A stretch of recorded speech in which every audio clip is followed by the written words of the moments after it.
नमस्कार फ्रेंड्स, मैं Smriti positive astro with doctor Smriti channel में आपका हार्दिक अभिनंदन करती हूँ। आपका बहुत बहुत स्वागत करती हूँ। फ्रेंड्स, देव गुरु बृहस्पति जो हमारे वाणी के, धन के, संतान के, ज्ञान के कारक हैं, जिनके बिना पूरा विश्व शायद अंधकारमय हो जाए। क्यों? क्योंकि वो ज्ञान ही है जो हमें अंधेरों में भी रोशनी देता है। वो होने जा रहे हैं अपनी ही राशि मीन राशि में मार्गी। आपको पता है कि 119 दिन लगभग वो वक्री अवस्था में मीन राशि में विराजमान थे, पर वहीं पर वो अब मार्गी होने जा रहे हैं। जब कोई ग्रह वक्री अवस्था में होता है तो वो अपने से एक ग्रह पहले और उसके एक ग्रह बाद का भी असर देता है, लेकिन वो पूरी तरह से अपने फलों को देने में उतना सक्षम नहीं होता। परंतु अब जो है हमारे देवगुरु बृहस्पति जो है अपनी 5वीं दृष्टि से, 7वीं दृष्टि से और 9वीं दृष्टि से हर राशि को करेंगे प्रभावित और अलग अलग पक्षों पे ब्लेसिंग अपनी देंगे। वो मैं आपको पहले बताऊंगी ही आगे चल के। मेष से लेके मीन तक क्या दिखाएगा असर, क्या आएगी आपकी लाइफ में पॉजिटिविटी। उससे पहले मैं बोल दूं कि अगर आपको मेरा चैनल अच्छा लगता है तो प्लीज़ इसको लाइक करिएगा, शेयर करिएगा और अंत तक बने रहिएगा कुछ विशेष उपायों के लिए। फ्रेंड्स, जनवरी महीने तक जो है इस शनि की भी तीसरी दृष्टि बृहस्पति देवता पे बनी रहेगी। तो जो लोग भी टेक्निकल फील्ड से जुड़े हैं या फिर जो भी टेक्निकल फील्ड के लिए अपने आप को बेटर कर रहे हैं, उस जगह रुझान आपका बढ़ेगा, रिसर्च में रुझान बढ़ेगा आपका। कहीं ना कहीं आप जो है ज़्यादा ज्ञान की खोज में अपने आप को लगाओगे, क्योंकि जब भी बृहस्पति पे शनि की दृष्टि पड़ती है तो कहीं ना कहीं वो दोनों कहते हैं धर्म कर्म अधिपति बनता है। तो आदमी ज़्यादा अपने जो भी अपने ज्ञान प्राप्त करना चाहता है उसमें वो ज़्यादा से ज़्यादा मेहनत करता है, हार्ड वर्क करता है। वैसे भी देखिए, जब कोई भी ग्रह वक्री से मार्गी अवस्था में आते हैं तो स्वास्थ्य संबंधी कुछ छोटी मोटी डिफिकल्टी जरूर होती है, परंतु बहुत सारे हमारे बेनिफिट इफेक्ट भी इसमें आते हैं। काल पुरुष की कुंडली में शनि को जो बृहस्पति देवता को 9वां और 12वां स्थान प्राप्त है। दो उनकी राशियां हैं, एक धनु और मीन, दोनों के स्वामी गुरु ग्रह हैं। इन दोनों पे तो इफेक्ट आएगा ही, लेकिन इन्हें अपनी जहाँ भी वो बैठते हैं उसकी अपनी 5वीं दृष्टि, 7वीं दृष्टि और 9वीं दृष्टि से उस ग्रह के भावों में शुभता को बढ़ा देते हैं। जहाँ वो खुद बैठते हैं, कहते हैं ना कि जहाँ अगर दिया खुद जहाँ रखा है वहाँ पर प्रकाश ना दे के जहाँ उसकी रोशनी जाती है वहाँ वो ब्लेस्ड करता है। तो जिनकी दृष्टि जो है यहाँ जहाँ वो बैठते हैं उससे ज़्यादा बेनिफिट होती है, उससे ज़्यादा शुभ होती है। बृहस्पति की दृष्टि अशुभ भावों को भी शुभ करने में सक्षम हो रही है। अभी तक जो लोग भी लिवर की प्रॉब्लम से या लिवर से संबंधित कुछ बीमारियों से जूझ रहे थे, मोटापे से जूझ रहे थे और कहीं ना कहीं एसिडिटी प्रॉब्लम से गुजर रहे थे, या फिर कहीं ना कहीं शिक्षा के क्षेत्र में उनके अवरोध आ रहे थे, वो डिग्री लेने में उनको प्रॉब्लम हो रही थी, या बार बार उन पे कुछ ना कुछ ऑब्स्टेकल्स आ रहे थे, या फिर कोई शादी के लिए जो लोग ट्राई कर रहे थे और बार बार कुछ ऑब्स्टेकल के कारण उनका रिश्ता तय नहीं हो पा रहा था, उन सब के लिए बहुत ही सौभाग्य कारक है समय, क्योंकि गुरु आ रहे हैं हमारी अपनी खुद की राशि में सबको ब्लेस्ड करने। आपको अगर अपनी इस गोचर को आप अपने लग्न और जन्म कुंडली दोनों से देखिएगा, दोनों पे ही उसका इम्पैक्ट आएगा। अगर आपको नहीं पता कि आपका लग्न क्या है और आपका राशि क्या है, तो इसके लिए आप चाहे तो मेरे वीडियो में जा से देख सकते हैं, जिसमें मैंने बताया था कि how to know your moon sign and ascendant. आप अपनी कैसी मून साइन को समझ पाएंगे और कैसे अपने लग्न या एसेंडेंट को समझ पाएंगे। फिर भी मैं एक बार फिर से बता दूं, जहां आपका चंद्रमा बैठा रहेगा उसमें जो नंबर रहेगा वो आपका मून साइन डिनोट करेगा। जैसे 1 से लेकर 12 तक नंबर पड़े रहेंगे, तो पहली राशि मेष, दूसरी वृषभ, इस तरह से करके आप अपनी राशि पता लगाओगे और आपके पहले घर में जो नंबर लिखा रहेगा वो आपका लग्न या एसेंडेंट होगा। अगर आपको नहीं भी पता है तो अपना डेट ऑफ बर्थ अपने कमेंट बॉक्स में डालिए, मैं आपका लग्न और आपकी मून साइन आपको बता दूंगी। फ्रेंड्स, आप जो है पहले तो काल पुरुष की कुंडली को समझते हैं कि काल पुरुष की कुंडली में इन्हें 2 भाग्य का स्वामी और मोक्ष स्थान का स्वामी के अधिपति माने गए हैं। तो और वैदिक एस्ट्रोलॉजी में ये संतान के भी कारक हैं, तो जो लोग अपने बच्चों को लेके भी कुछ अपने वरीज थे, उनकी कोई चिंताएं थी, वो भी दूर होने जा रही है। तो एक तो इस समय ये समझिए 12वें घर में बैठे हैं। 12वां घर क्या है? 12वां घर है मोक्ष का घर है, 12वां घर मेडिटेशन का घर है, 12वां घर कारागाश का घर है। तो ये 12वां घर जो है खर्चों का घर है हमारे। तो इस 12वां घर व्यय का घर है। तो 12वां घर बहुत सारी चीज़ों को लेके चलता है, जिसमें कुछ नेगेटिव और कारागार का भी है और कुछ पॉजिटिव एनर्जी उसमें होती है। वैसे तो बृहस्पति देवता जो है 12वें घर में जो है वो शुक्र ज़्यादा प्रभावशाली होता है, लेकिन बृहस्पति जो कि मोक्ष अल्टीमेट जो हमारा एम है वो मोक्ष ही है। क्योंकि हम कितनी भी भौतिकवादी जगत में उलझ के रह जाए, लेकिन जब तक हम अपनी स्पिरिचुअल जर्नी को नहीं पूरा करेंगे तब तक हमारी यात्रा पता नहीं कितनी अनंत जन्मों तक हम भटकते रहेंगे और हमारी यात्रा ये पूरी नहीं हो पाएगी। तो अपनी मटेरियल ग्रोथ को तो आप आगे बढ़ाइए ही, क्योंकि सांसारिकता चलाने के लिए इसकी आवश्यकता है, परंतु अपनी आध्यात्मिक जर्नी को आप बिल्कुल मत भूलिए, क्योंकि वो आपके इनर स्ट्रेंथ को बढ़ाता है। कोई भी इंसान आगे कुछ भी लेके नहीं जाएगा, और आप सिर्फ मटेरियलिस्टिक जगत में अगर उलझ के रह जाओगे तो निश्चित मानिए आप बहुत ही निचले स्तर पे ही जी रहे होगे। तो अब हम देखते हैं कि सभी लग्नों या राशियों पे इसका क्या पड़ेगा प्रभाव, और हम शुरू करते हैं काल पुरुष की पहली राशि मेष राशि या लग्न पे क्या होगा इसका इफेक्ट। आज तक आपको पता है कि मेष राशि या लग्न में ये हमारे 9वें भाग और 12वें भाग के स्वामी हैं, भाग्य स्थान और हमारे व्यय भाग के स्वामी हैं। तो यहाँ पर ये बैठकर कहाँ कहाँ दृष्टि डालेगी। देखिए, गुरु की दृष्टि हमारी पड़ेगी जहाँ भी आपकी कुंडली में 4 नंबर लिखा होगा, जहाँ भी आपकी कुंडली में 6 नंबर पड़ा होगा और जहाँ भी आपकी कुंडली में 8 नंबर पड़ा होगा। तो यहाँ पर 4 नंबर हमारे आएगा मेष राशि में चौथे घर में, क्योंकि काल पुरुष की कुंडली है। तो चौथा घर जो है वो हमारे कहीं ना कहीं कंफर्ट, भूमि, जायदाद और जो हमारे जो हम जिस घर में रहते हैं और जो उसका माहौल है, एटमॉस्फेयर है, उसका कारक है, माता का कारक है। तो मेष लग्न वालों या राशि वालों के माँ की सेहत में कुछ सुधार होगा। उनसे संबंधित कुछ, अगर आप कुछ समय से आपकी मम्मी बीमार थी, माँ आपकी बीमार थी, तो उनकी सेहत में आपको इम्प्रूवमेंट फील होगा। साथ ही साथ अगर आप बहुत दिनों से कोई प्रॉपर्टी लेने का सोच रहे हो, मकान बनवाने का सोच रहे हो और बार बार आपकी डील होते होते रह जा रही है, तो 5 महीने का ये समय आपके लिए हो सकता है विशेष रूप से लाभकारक।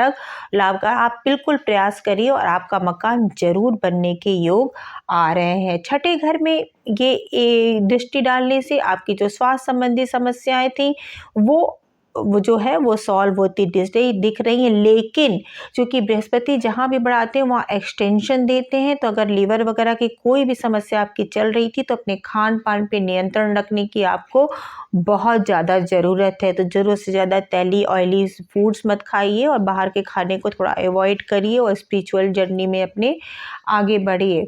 तीसरी दृष्टि इनकी जाएगी अष्टम भाव में। अष्टम भाव में बृहस्पति की जब दृष्टि जाती है तो आप रिसर्च के क्षेत्र में, एकल्ट के क्षेत्र में, इनहेरिटेंस से रिलेटेड आपको कुछ ना कुछ प्रॉफिट मिल सकता है। ससुराल से संबंधित जो भी अगर संपत्ति आप कुछ हो सकता है आपको गेन मिले ससुराल के संबंध से, और हो सकता है आपको रिसर्च के थ्रू, इनहेरिटेंस के थ्रू आपको कुछ ना कुछ जो आपके मामले फंसे से लग रहे हैं उसका भी बेनिफिट आपको मिल सकता है। तो मेष लग्न वालों, आपका ये गोचर शुभ होगा। अंत तक आप बने रहिएगा ये जानने के लिए कि क्या होगा विशेष उपाय जिसको करके आप पा सकते हो अपनी लाइफ में ज़्यादा। वृषभ लग्न वालों, आपके लिए ये 5 महीने होने वाले हैं विशेष रूप से लाभकारी। क्योंकि आपके जो लाभ भाव के स्वामी हैं बृहस्पति लाभ स्थान में बैठकर दृष्टि डाल रहे हैं आपके तीसरे भाव को, आपके पंचम स्थान को और आपके सप्तम स्थान को। तीसरे भाव में स्थान पे दृष्टि डाल के ये कहीं ना कहीं आपको प्रभावित करेंगे, आपके सिबलिंग से आपके संबंधों को अच्छा बनाएंगे। जो आप धार्मिक यात्राएं अगर आपकी जो भी होंगी वो आपके लिए बहुत ही बेनिफिशियल होंगी। और साथ ही साथ आप जो भी कम्युनिकेशन स्किल जो आप डेवलप करना चाहते चाहते हैं जो मेल के थ्रू या इंटरनेट के थ्रू या सोशल मीडिया के थ्रू, वो भी आपके लिए विशेष रूप से लाभकारी होने वाला है टॉरस असेंडेंट्स के लिए। और ये आपके भाई बहनों से तो आपके संबंध को अच्छा बनाएगा ही करे, आपके पराक्रमों को भी शुभ कामों में ले जाएगा। जो अभी तक आप थोड़े से आपके काम होते होते जो रुक रहे थे वो भी होंगे। साथ ही साथ शिक्षा के क्षेत्र में आपकी वृद्धि बढ़ाएगा। आप शिक्षा के क्षेत्र में आपका रुझान बढ़ेगा। अगर आप कोई कॉम्पिटिटिव एग्ज़ाम दे रहे हैं तो उसके प्रति आप मेहनत करोगे, आप थोड़ा सा स्मूथ होगे। थोड़ी सी अगर आप मेहनत इस समय कर लो तो आपको इसके पॉजिटिव जो रिज़ल्ट होंगे डेफिनेटली मिलेंगे। और बहुत ही खुशी की बात वो है कि सप्तम स्थान में आपकी दृष्टि बढ़ रही है। तो अगर आप बिजनेसमैन हो या आप वर्किंग में कोई बिजनेस लेडी हो तो आपके जो लोगों से जो कांटेक्ट होंगे वो बहुत ही अच्छे होंगे, बहुत ही अच्छे लोग आपको मिलेंगे जो कि और वो आपके बिजनेस को आगे की ओर ले जाएंगे। लेकिन अगर आप इंतज़ार कर रहे हो अपने लिए कोई बेहतर जीवन साथी का तो ये समय आपके लिए बहुत ही अच्छा है। हो सकता है आपके सपनों का राजकुमार या आपके सपनों की राजकुमारी आपको मिले। और ये समय अगर शादी के इच्छुक लोग हैं तो इसमें आप प्रयास करिए, हो सकता है आपका विवाह बंधन में आप बन जाएं। और अगर इसके लिए कुछ नेटल प्लैनेट से भी इफ़ेक्ट पड़ता है तो इसके लिए आप वीडियो के अंत तक बने रहें ताकि मैं आपको बताऊं उपाय और हो आपकी चट मंगनी पट ब्याह। अब पारी है तीसरी राशि मिथुन लग्न वालों के लिए। मिथुन लग्न वालों, बृहस्पति की प्रॉस्पेरिटी या शुभता लेके आ रही है। ये दसम स्थान के आपके स्वामी हैं और देख रहे हैं आपके दूसरे घर को अपनी पांचवी दृष्टि से, सप्तम दृष्टि से आपके चतुर्थ घर को और नवम दृष्टि से आपके छठे स्थान को।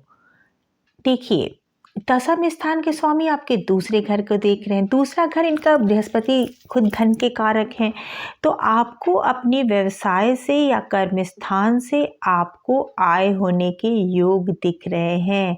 अगर आपके अभी तक रुके हुए काम थे, आपका कोई बहुत बड़ी डील फंसी हुई थी, तो ये समय है आपके लिए उनको फाइनल करने का और थोड़ी सी मेहनत से अपनी प्रॉस्पेरिटी को, अपने धन को बढ़ाने का। रुके हुए पैसे जो फंसे हुए थे वो आपके मिलने के योग बन रहे हैं।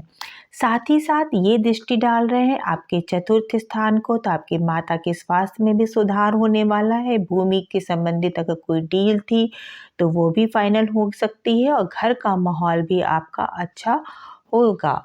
और नवी दृष्टि चूंकि छठे स्थान में जा रही है तो वो भी शांति तो बनी रहेगी और लेकिन और कोई विशेष स्वास्थ्य संबंधित हानि नहीं होगी। लेकिन बृहस्पति एक्सटेंशन करते हैं किसी भी चीज़ का, तो अगर लीवर से संबंधित या आप ज़्यादा वेट आपने गेन कर रखा है तो फिर वो आपका समय है कि आप उसमें थोड़े से अपने आप प्रिकॉशन लें, क्योंकि स्वास्थ्य थोड़ा सा आपका बिगड़ सकता है। लेकिन आप अंत तक बने रहिएगा वीडियो में उपायों के साथ, तो मैं आपको बताऊंगी कि क्या करके आप जो है इस समय को और भी ज़्यादा अपने लिए बेहतर कर सकते हो। कर्क लग्न वालों, आपके भाग्य स्थान के स्वामी है देवगुरु बृहस्पति। आपको पता है कि आपके राशि में गुरु देवता अपनी उच्चता को प्राप्त कर रहे हैं, तो आपके लग्न में पड़ रही है इनकी सीध पांचवी दृष्टि बृहस्पति की बहुत ही शुभ होती है, जो आपको अपनी आध्यात्मिक यात्रा में चलने में आपकी पूरी तरह से करेगा हेल्प। साथ ही साथ ये आपको अगर नॉलेज के क्षेत्र में तो आगे बढ़ाएंगे ही बढ़ाएंगे। बहुत दिनों से जो लोग आपको आपकी प्रभुता को नहीं मान रहे थे वो भी आपके आगे नतमस्तक होने जा रहे हैं। आपका सोशल सर्किल बढ़ेगा, अच्छे लोगों से आपकी मुलाकात होगी। लेकिन बृहस्पति की दृष्टि जो है पांचवी दृष्टि आपके मोटापे को थोड़ा बढ़ा सकता है, तो आप वेट गेन कर सकते हैं, तो उसमें आप थोड़ा सा प्रिकॉशन ले लीजिएगा। साथ ही साथ इनकी जो सातवीं दृष्टि पड़ेगी वो आपके तृतीय स्थान में पड़ेगी, तो सिबलिंग्स भाई बहनों से, छोटे भाई बहनों से आपके संबंध अच्छे होंगे।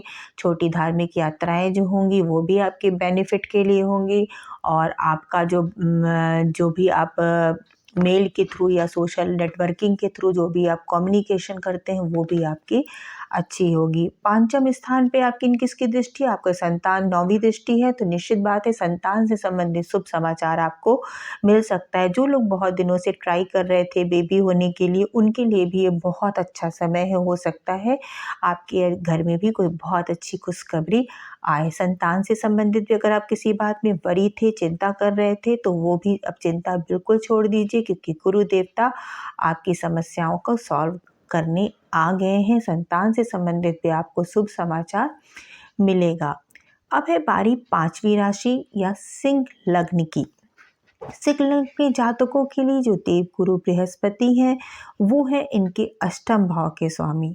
अष्टम भाव के स्वामी होकर देवगुरु बृहस्पति जो है अपनी दृष्टि डाल रहे हैं 12वें घर की ओर, फिर उसे अपनी दृष्टि डाल रहे हैं दूसरे घर की ओर और फिर चौथे घर की ओर। तो 12वें घर पे जो अष्टम स्थान से जो 12वें घर में जो इनकी दृष्टि पड़ रही है, वो जो है आपको कहीं न कहीं मेडिटेशन की ओर, स्पिरिचुअलिटी की ओर लेकर जाएगी। अगर आप मेडिटेट करते हो तो ये आपके लिए गोचर उस मेडिटेशन की आपकी साधना को और आगे बढ़ाने में यूज़फुल होगी। विदेश से संबंधित अगर आप कुछ ट्राई कर रहे हो तो वो भी आपके लिए अच्छा होगा। अगर पासपोर्ट वीज़ा बनाने के लिए कोशिश कर रहे हो तो वो उसमें भी आपको निश्चित बात है लाभ की स्थिति में आप रहोगे। एक चीज़ और भी है कि चतुर्थ स्थान पे जो इसकी दृष्टि पड़ेगी तो आपका घर का माहौल अच्छा होगा, शुभ होगा, प्रॉस्पेरस होगा। ज़मीन से संबंधित अगर आप कुछ सौदेबाजी में थे कि अपने मकान बन जाए या आपका फ्लैट मिला है, उसका पोजीशन मिलना था, तो वो सब चीज़ें भी आपकी होती दिखाई पड़ रही। ये 5 महीने बहुत ही शुभ हैं। तो आपके घर के संबंधित कोई रेनोवेशन आप कराना चाह रहे हो या फिर ज़मीन की कोई डील फाइनल करना चाहते हो या घर के संबंध में कोई मेजर डिसीजन लेना चाहते हो, तो ये बहुत ही अच्छा समय है जिसमें आप ये कर सकते हो। धन संबंधित भी आपके मामलों में आपकी वृद्धि होगी और आय में निश्चित बात है वृद्धि होगी, क्योंकि धन के देवता खुद ही धन को देख रहे हैं, तो वो भी आपके आय में वृद्धि के लिए इंडिकेट कर रहे हैं और उसकी शुभता बढ़ाएंगे। क्योंकि 12वें स्थान के स्वामी होके जा रहे हैं तो कहीं ना कहीं जो है स्वास्थ्य के प्रति थोड़ा सा सचेत रहने की। अब आ रही है कन्या राशि की। कन्या राशि या कन्या लग्न वालों के लिए जुपिटर है इनके सप्तम भाव के स्वामी। सप्तम भाव के स्वामी होके ये दृष्टि डाल रहे हैं आपके 11th हाउस को, आपके लग्न को और आपके 3rd हाउस को। अब 11th हाउस 11वां घर है जो हमारे इच्छा पूर्ति का घर है, हमारे सोशल नेटवर्क का घर है, हमारे बड़े भाई बहनों का घर है, हमारे बॉस का घर है। तो निश्चित बात है कि आपके परिचय क्षेत्र में वृद्धि होगी, आपके बड़े भाइयों आपके प्रति सहयोगी रहेंगे और उनका भी कुछ काम अगर अटका पड़ा है तो वो भी पूरा होगा। सोशल नेटवर्क में आपके प्रभुत्वशाली लोगों से आपकी मुलाकात होगी, साथ ही स्पिरिचुअल लोगों से आपकी मुलाकात होगी और निश्चित बात है कि आपके सोशल नेटवर्क में जो भी एथिकल लोग हैं वो लोग आपका साथ देने आ रहे हैं। और लग्न पे जो इसकी दृष्टि है वो बढ़ाएगी, आपके कॉन्फिडेंस लेवल को एक दूसरे लेवल पे ले जाएगा। आप अपने बारे में सोचोगे, अपने हेल्थ के बारे में सोचोगे, अपने ज़्यादा से ज़्यादा अपने वो नॉलेज पाने के लिए अपने प्रयास करोगे और अपने आप में इम्प्रूवमेंट करने की आप कोशिश करोगे। बहुत दिनों से अगर थोड़ा सेल्फ एस्टीम आपका थोड़ा सा लो हो रहा था तो वो आपका हाई होने का समय आ गया है। साथ ही साथ इसकी दृष्टि जो आपके तीसरे घर में बढ़ेगी तो वो भी आपके जो छोटे भाई बहनों के संबंध तो आपसे अच्छे रहेंगे ही रहेंगे, साथ ही साथ सिबलिंग्स से संबंध के साथ ही साथ उनके लिए भी ये गोचर काफ़ी अच्छा होने जा रहा है। पराक्रम में वृद्धि करेगा, छोटी शॉर्ट जो ट्रेवल्स होती हैं उसमें वृद्धि करेगा। वीडियो के पार्ट 1 में मैं मेष से लेके कन्या राशि तक बताऊंगी। इसका पार्ट 2 भी मैं कल या परसों लेकर आऊँगी, जिसमें मैं बाकी की राशियों के बारे में आपकी जानकारी दूंगी। लेकिन अगर आपका पहले से लेके मेष से लेकर आपका कन्या राशि तक है तो मैं उपाय आपको बता दूं। जुपिटर देखिए, जिसको भी आप गुरु मानते हो, जिसको भी आप दिल से गुरु मानते हैं, चाहे वो आप कोई देवता हों, जैसे आप साईं बाबा हों, आप कोई और गुरु हो, आप उनको पर्सनल मानते हो, उनको या फिर आप पर्सनली आपकी लाइफ में कोई मेंटोर हो, उनके लिए उनकी आराधना आप ज़्यादा करिए। उनकी आराधना करिए, माथे पे आप हर गुरुवार को केसर का तिलक लगाइए, गाय को आप चने की दाल खिलाइए। और जो पीली रोटी बना के, बेसन की रोटी बना के अगर आप गाय को खिलाइए या फिर आप ब्राह्मणों को या फिर गरीबों को दीजिए, तो वो भी आपके बृहस्पति को निश्चित बात है एनहांस करेगा, बढ़ाएगा। भूल से भी किसी भी ज्ञानवान व्यक्ति का अनादर नहीं करिए। हो सकता है कि आप ऑफिस में बॉस हो और आपके अधीनस्थ कोई व्यक्ति हो जो बहुत इंटेलिजेंट हो, बहुत ज्ञानवान हो, लेकिन वह आपसे ओहदे में छोटा है, लेकिन भूल के भी कोशिश करिएगा कि आप उसका अनादर नहीं करिए, क्योंकि जुपिटर जो होता है वो ज्ञान का कारक है। तो आप उनका जब अनादर करोगे तो कहीं न कहीं अपने बृहस्पति घर को आप खराब करोगे। हमेशा धर्म का साथ दीजिए, अनएथिकल लोगों का साथ आप मत दीजिए, भले ही वो आपके मित्र हों, आपके रिलेटिव हों और बहुत ही आपके निकटस्थ हों। ख़ासकर ये 5 महीने, वैसे तो ये हमेशा के लिए है, पर अगर ये 5 महीने विशेष रूप से अगर आप संतान की कामना करना चाहते हो, संतान की कामना है जिन लोगों को, तो जुपिटर चूँकि संतान के देवता भी हैं, बहुत दिनों से आप ट्राई कर रहे हो, आप कंसीव नहीं कर पा रहे हो या फिर आपका हो के भी कुछ मिसकैरेज हो जा रहा हो या कुछ प्रॉब्लम्स आपके सामने आ रही हो, तो आप ये काम करिए कि जब भी आप गाय के साथ-साथ बछड़े को, बछड़ी या बछिया, गाय के जो बच्चा होता है उसको आप हर दो मीठी रोटी बना के आप खिलाइए। और मतलब अगर रोज़ नहीं कर पा रहे हैं तो हर गुरुवार और मंगलवार को आप 2 दिन बना लीजिए कि एटलीस्ट मैं उसको, बछड़े को खिलाऊँगा। और छोटे बच्चों को, जैसे छोटे-छोटे जो बच्चे होते हैं उनको आप थोड़ा-सा डिस्ट्रीब्यूट करिए, जैसे कुछ किताबें आप उनको बाँट दीजिए, कुछ पेन उनको बाँट दीजिए, कुछ कलर बुक्स बाँट दीजिए, जो भी उनको अच्छा लगे आप उनको बाँटिए। और थोड़ा-सा अपने मन में पॉज़िटिविटी लेकर आइए।